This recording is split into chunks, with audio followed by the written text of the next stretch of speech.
صدای قررش آسمونه. ساعت حداقل ساعت الان بله 1:20 است. 1:20 بامداد. صدا رو میشنوید؟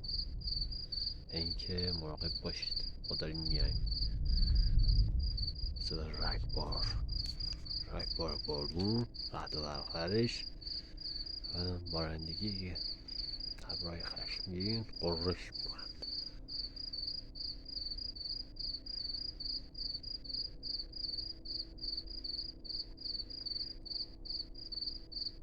هم نورانی میشه. صدا زودتر میاد، چشمک دیرتر. مشکل همه‌ش هم تو 1 دقیقه میاد. خدای شکر.